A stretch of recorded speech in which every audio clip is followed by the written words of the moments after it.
Hey, welcome to Walking the Path. I have a question for you. Like, have you ever been like completely exhausted? Like just 100% convinced you had no energy. And then somebody asks you to do something like go to a concert or dance or go see live music or meet somebody who lights you up. All of a sudden you had the energy to go. Where did that energy come from? This is the question today. Um, because there's something underneath the way we're feeling that's trying to sing through us. Not that our feelings aren't valid, but there's something underneath it. And I've been talking about this all month, vitality.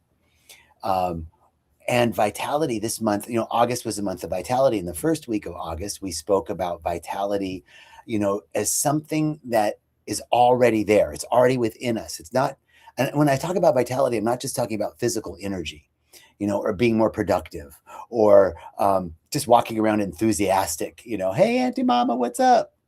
Um, when I talk about vitality, I'm talking about something that exists within us and it looks different for everybody. Sometimes vitality is quiet. It's not always exuberant.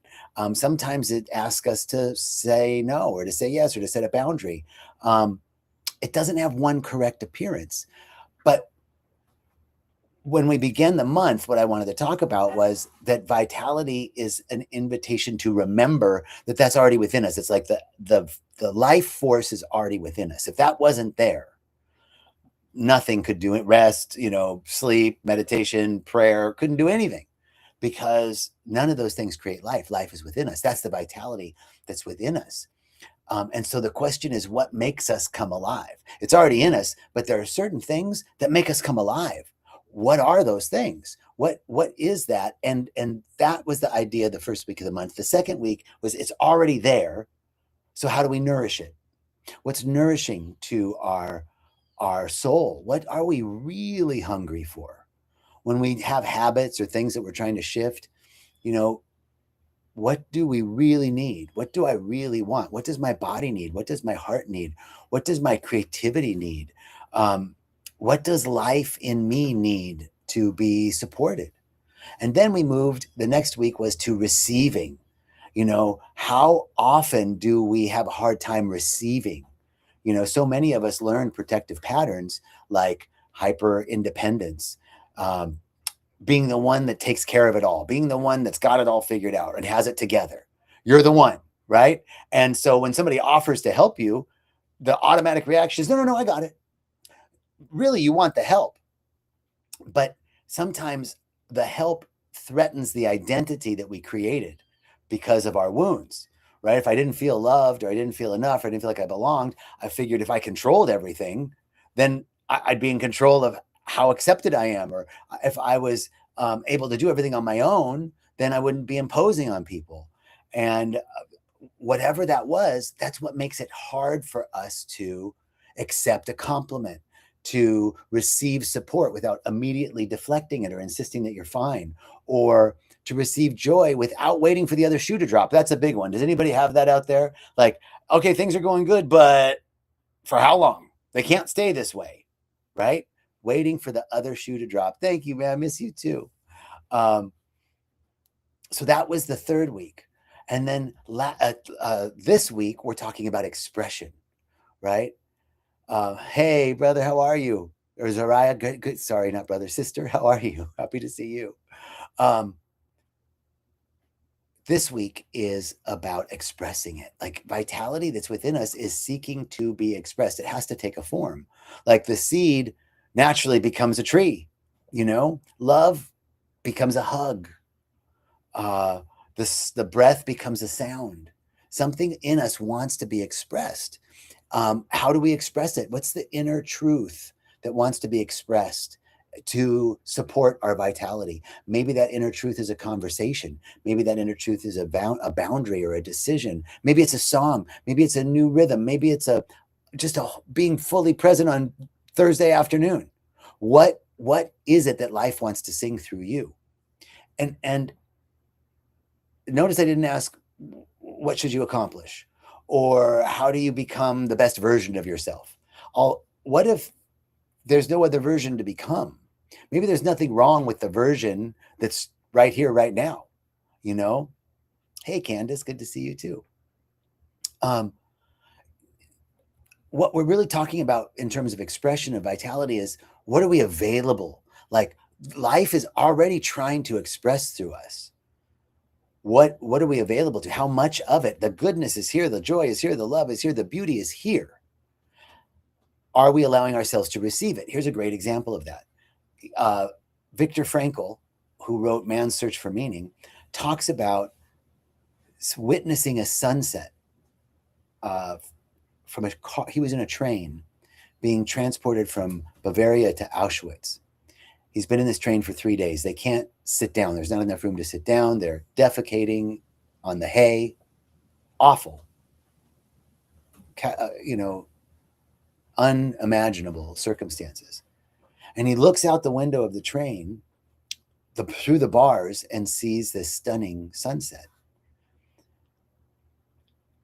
And I think about this because the sunset didn't negate the horror of what he was experiencing.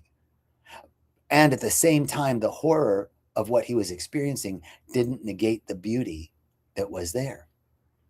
This is our ability to, like, beauty is there. Love is here. Beauty is here. Intelligence is here. It's here. Are we allowing ourselves to receive it, to perceive it, to receive and to perceive? So, as we talk about expressing, once we're aware that it's already here and we've nourished it, what does it want to express? And as we talk about expressing, the expression is not performance. And that's where, I would get caught a lot, right? Is it going to be accepted? Is it good enough? Will it make a difference? Will it matter? You're in the expression, but that's really more about performance. Expression really asks, like, is this true? Is this alive? Is this what wants to move through me? Very different questions. And notice that expression doesn't require a stage or an audience or a finished product. Expression can be anything. It can be a song. It can be a painting. It could be a courageous conversation. It could be a loving yes or a powerful no. It could be asking for help. That could be the way vitality is seeking to move through you. It doesn't have to be it could be lots of things that it could be just picking up something that you love doing, but decided a long time ago that you're not good at it because you stopped doing it. You loved it, but you did it because you weren't good enough. What if we were doing things? What if the vitality that wants to express through us doesn't require productivity or perfection or skill? It's just what wants to sing through us. Like, let yourself find that. The invitation then is to listen to what's underneath, underneath the emotions that we're expressing, what's underneath the life that is expressing through us. So let's say I'm angry. So if I'm listening to what's underneath the anger, it might be a boundary is what's seeking expression. Maybe I'm experiencing sadness. What's underneath the sadness could be love, connection that's seeking expression, the vitality of love and connection. Maybe restlessness. I'm feeling restless, anxious. What's underneath that could be a longing for creative expression or movement or change. So there's always something beneath exhaustion. Vitality looks like rest. If exhaustion is what I'm feeling, what's supporting life as it's moving through me? Right now, exhaustion feels like it's moving through me. It could be rest. It could be a change of scenes. Because, like I started at the top, I've been dead tired before. Last time Reverend Michael was here, I had everybody over for dinner. And I, all day preparing and then cooked dinner and then cleaned up. And then they were like, let's go dancing. And I was like, okay, I'm going to go for like 10 minutes and then I'm going to just come home and crash. And I went and stayed all night because once I started dancing, I was like, woo, I got the energy. Where'd that energy come from? So maybe exhaustion seeking a change of scene, or maybe it's seeking rest. But we're listening, instead of asking, what do I feel like doing? Right? Maybe ask, what's the deeper life within me that's seeking to be revealed? What's seeking to be expressed? What's the aspiration underneath what's moving through me? And this brings us to self-responsibility. Self-responsibility and vitality go together, because self-responsibility doesn't mean blaming ourselves or burdening ourselves or forcing ourselves to improve. Self-responsibility is really our ability to respond. Self-responsibility is the self's ability to respond. And can I respond to the life that's within me? Can I respond to what's seeking to emerge?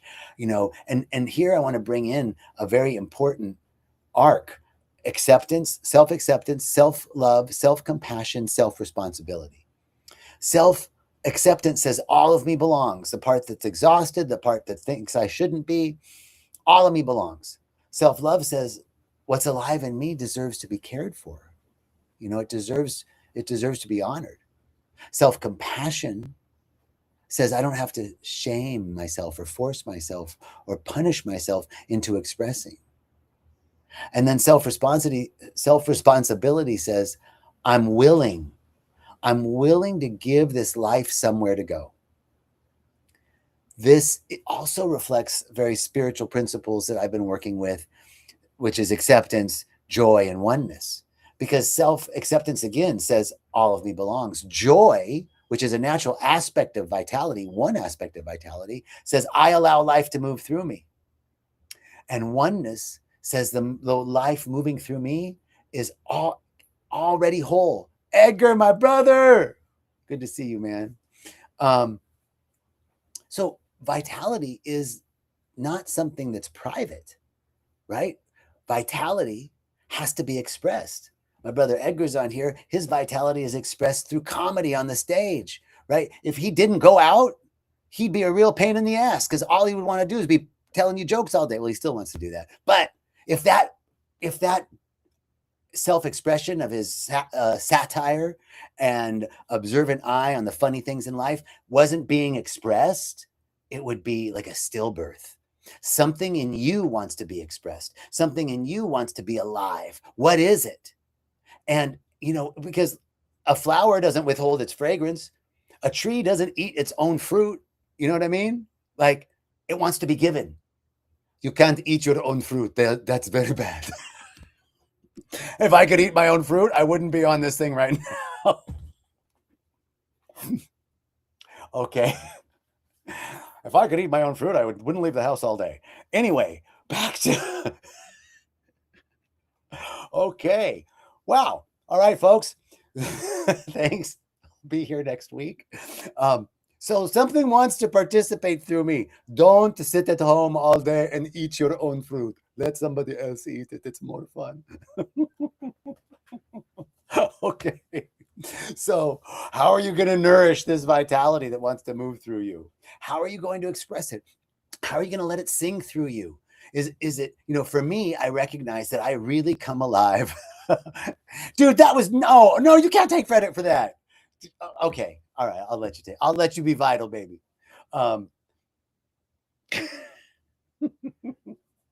So what I noticed, one thing about vitality, comedy definitely makes me alive, brings me alive, but music, right? Music, when I listen to great live music, like someone really talented, it's like artistry, something moves in me that's just amazing.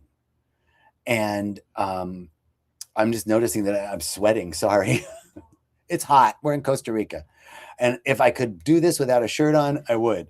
But I just don't think it would be appropriate. You guys wouldn't be able to take your eyes. Look, my eyes are up here. Don't look down here. So hear up, baby. Hear up. Come on. So I noticed that when I listen to live music, or really good music, but especially live music, I become more alive. And so I want to allow myself to listen more deeply to music, right? And sense the life within me, and something in me wants to become more musical. Now, I promise you that I won't be dropping in for a set at the Comedy Store, and I won't be dropping in for a set at the, Catalina Club. doing a jazz, sitting in for like an improvisational set at the Catalina Club. But right behind me is a piano, and I got a guitar, and I'm going to take a vow that there's a vitality that wants to live through me, and one of it is one aspect of it is music. And so I want you to take a vow. What is it that's seeking to live through you? And listen, again, it doesn't have to be because you're good at it. I'm okay at music. But there's a big difference between people like that are like, when you hear somebody, you're just like, oh my God, something in you stirs, something in me stirs. But that doesn't mean I have to be that person, because I love when I can play something. So I'm not going to make a grand announcement. I'm not going to make a big declaration that I'm going to learn. I'm just going to say, I have a friend that wrote a book on studying adult piano, and she sent it to me, and I'm going to make a intention to read it and maybe play the piano for 20 minutes on Saturday. One step. What's one step that you can take that will allow vitality? Make a commitment, take a vow. One small step. It doesn't have to be huge, just one small step. Someplace in your life where vitality wants to express through you. Not because it's a biohack or it's more productive or for no other reason than it brings you joy or it makes you feel good. But maybe it's a hard conversation. Maybe that's your vitality. Maybe it's speaking your truth. What is it that wants to live through you? What life wants to sing through you? What does life want to become through you? It's already in you. What is seeking to express? Take a moment right now and think of one action that you can take this week by Sunday. One small action towards that vitality in your life, but toward one action, one small baby step you can take. If you got one, put it in the chat. I'd love to see. And then make a commitment to do it by Sunday at the latest. You don't have to wait till Sunday to do it. So that's my talk today. That's what I wanted to, wanted to talk to you about. So when you're thinking about that thing, it's not like I'm going to write the entire book. It's like I'm going to write one page. What's one thing? One thing. I'm not going to transform the entire relationship. I'm just going to have one conversation. One thing. I'm not going to change my entire life. I'm just going to take this little baby step. I'm going to do something. I'm going to give myself 1 hour to do this thing without turning it into an entire project. So, one brushstroke, one boundary, one hug, one phone call, one page, 20 minutes, one song, one yes, just one thing. Nobody's putting anything in the chat. Come on, people. All right. Spending time with your children. Thank you, Sophia. Yes, one thing. That's how vitality lives through you. Beautiful, beautiful, beautiful. Okay. Well, listen, everybody, I hope you have a beautiful, beautiful rest of your day. I'm going to go take this shirt off. And I'll see you guys later. Happy day. Bye-bye. We're going to end it over here, and I'm going to end it here. Thank you, guys.